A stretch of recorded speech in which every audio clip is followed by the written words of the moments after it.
welcome everybody. Sportsbook Review. It's April 21st, but we're shooting the NBA Odds Couple show for Saturday the 22nd. We're going to do it this afternoon. And Pistol Pete is not with me. He is in Harlem, New York, but he is joining me via Skype. Pistol Pete, how's everything going in Harlem?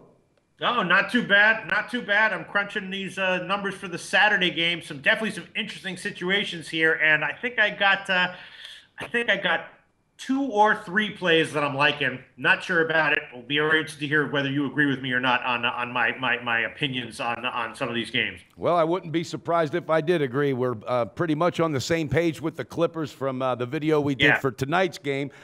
Let's get right into it, Pete. How about Milwaukee? I was all over them last night.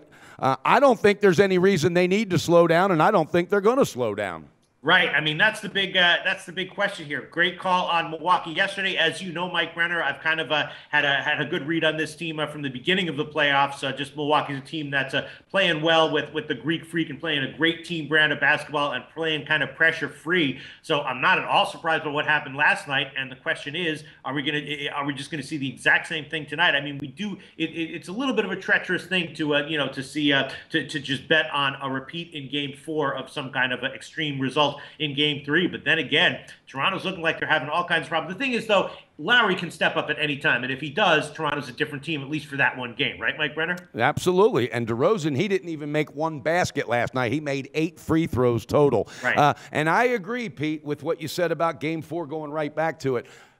This just feels like different circumstances. And again, it's one of those, the numbers, the trends, everything goes out the damn window for me. I think they really felt last night, like you said, they've been playing free, and you've had a hell of a sharp eye on them. All right, last night, they realized we're good. We are damn good, and we can dominate at home. I mean, I think it was 52 to 20-something near halftime. They were blowing this team out. I don't think there's anything Toronto can do to bounce back because DeMarre Carroll, there's really no scoring threat there besides Lowry. And we don't know what Lowry's going to bring, but what they do have right now, Toronto, is negativity in their head. They got their minds going, here we go again, like the Washington Capitals of hockey, all right?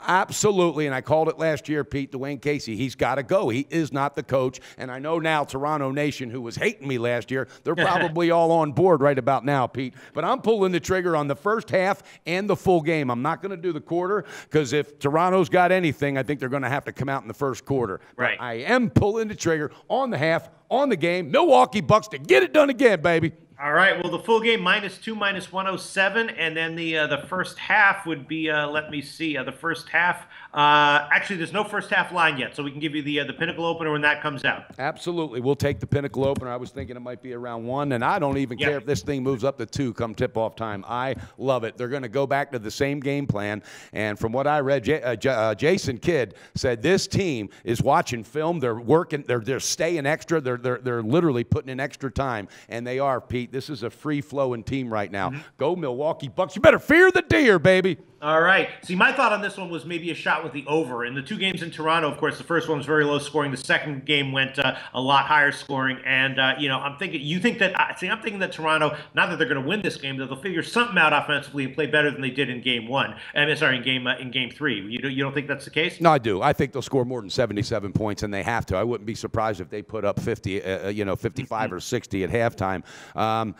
I wouldn't talk you off that over. You are Totals Loshak, Pistol Pete, right. And I kind of thought you might have been leaning that way. What's the number sitting at?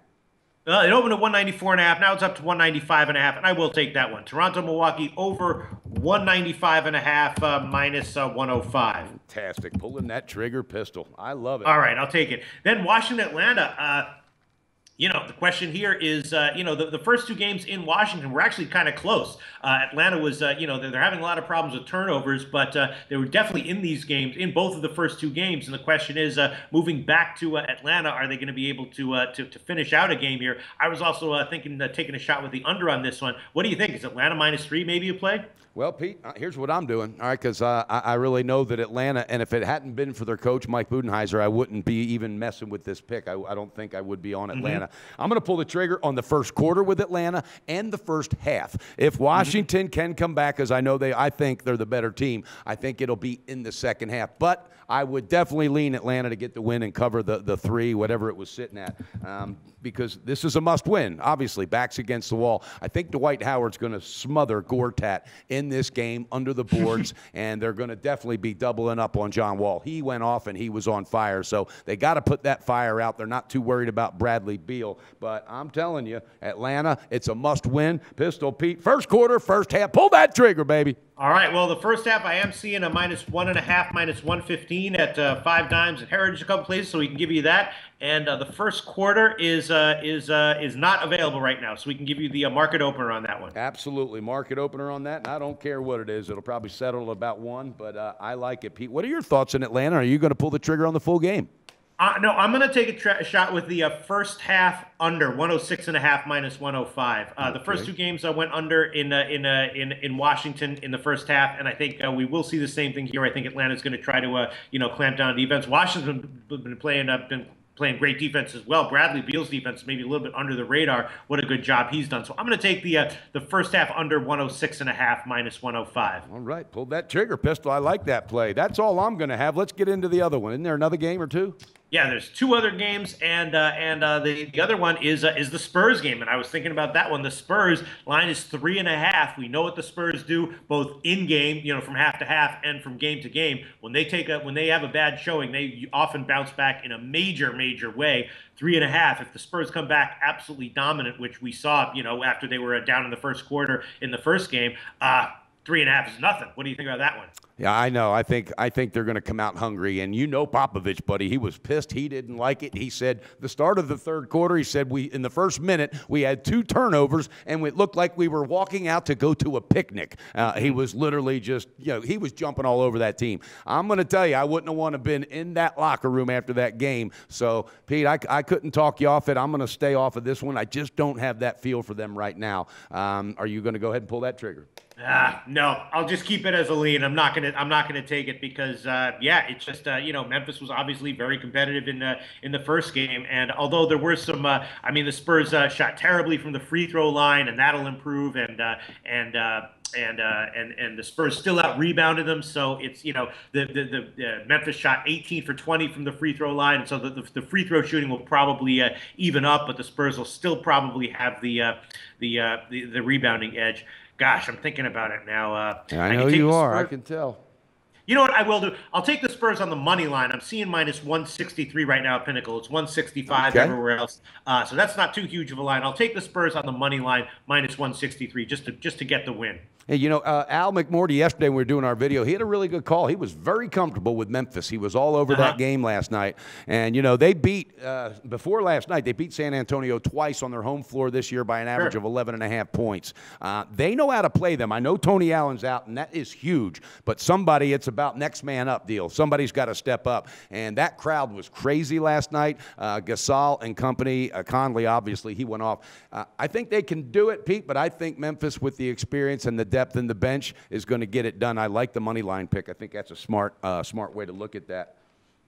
So you think that you said Memphis with the experience and the depth in the bench, or the Spurs? No, the Spurs I think are going to get the best of me because the Tony Allen's gone. They're going to need somebody to step up, but it's just not going to happen. And I think this game is when San Antonio says, "All right, we're going to go in there. We're going to get this fucking win." They hate losing there. They've been losing there, and Popovich knows it's important. We got to get as much rest as possible because everybody else is watching these other series. So unless it goes on one of those NBA, oh my God, how did that game lose? Who knows, Pistol Pete.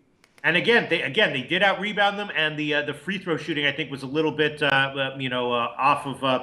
the norm, and it's likely to regress here back to a more normal result in this game. All right, and then we have Golden State and Portland. What do you think? Golden State, Al McMorty might be right that Golden State will win 16 games, go 16-0 in the playoffs. They're a 5.5 or 6-point road favorite at Portland. I don't know. I could easily see them winning, but maybe just not covering. What do you think about that game? Oh, no, I think they cover. I'm going to be pulling the trigger, Pistol Pete, on the full game. On the full game with Golden State. I thought you said those were all the picks you had. I know. But then when I flipped my page, I saw my next one. All right, okay. So, but no, seriously, Portland's got to get the win. They have to, and if they're going to do anything, I think it will be early. And I know there's some question marks for 3 or 4 players, for Golden State, but they just proved last game who they are and the team that they can be. I don't think they're going to lose focus, Pete, and that's why I took them at -140 to win the whole thing. I believe I did one of our shows a month ago or something. But Golden State gets it done. They get it done on the road. They want to dismantle Portland, and you know what? Al McMorty might be right on that 16-0 sweep run. So you're going to take the Warriors -5.5, -103 on the full game? That's what I'm taking. Pull that trigger, Pistol. I'm getting fired up now, baby. -5.5, -103. And that wraps it up for the Saturday games, Mike Brenner. I guess that's about it, huh? It is, but you know what? We're just getting started, my man. I guess tomorrow we're going to be doing the live show, if I'm correct. We're both going to be from different locations, so make sure you tune into that, viewers. Pistol Pete, how's the weather up there in Harlem?